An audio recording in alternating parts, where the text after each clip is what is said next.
আমি হোস্টেলে ছিলাম, তাহাজ্জুদের সময় উঠে যেতাম, পড়তাম, পড়তে পড়তে ফজরের আজান দিত, গভীর রাত আমরা পড়াশোনা করতাম।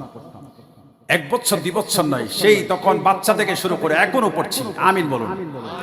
কিন্তু রব্বুল আলামিনের কাছে চেয়েছি, আমাকে বাবা মাদ্রাসায় দেয় না।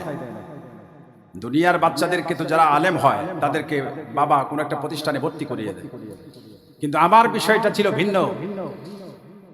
আমাদের প্রবাসীমুখী সবাই, ঘরের সবাই বিদেশমুখী, এখনো সবাই বিদেশ।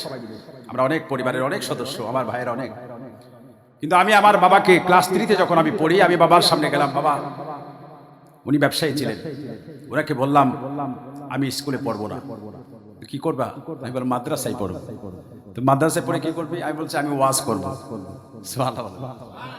আমি কি করব? আমার বাবা বলে যে মাদ্রাসায় পড়বে। আমি তো কোনোদিন চিন্তা করি নাই।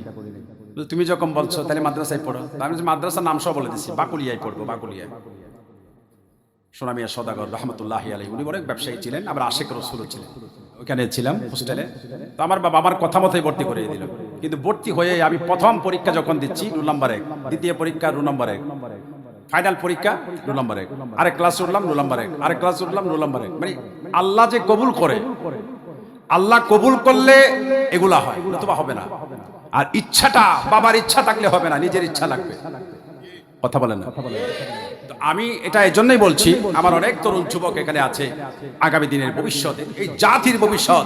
শুধু তাই না, এরা আগামী দিনে বাংলাদেশের পার্লামেন্টে দাঁড়িয়ে কোরআন সুন্নাহর পক্ষে, ফিলিস্তিনের পক্ষে কথা বলবে। কিয়ামত পর্যন্ত ইমাম মেহেদী আলাইহিস সালাম সহ ঈসা রূহুল্লাহর পক্ষে কাজ করে এই দেশে, এই বিশ্বে আহলে সুন্নাত ওয়াল জামাতের দ্বীন ইসলামকে বেগবান করার জন্য অবদান রাখবে।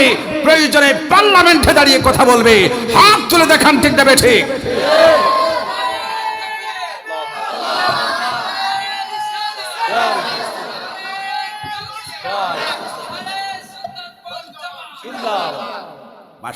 আমিন বলুন। আমার এই যুবক ভাইদেরকে আগামী দিনের পার্লামেন্টের জন্য গ্রহণ করুন, আল্লাহ তাআলা কবুল করুন।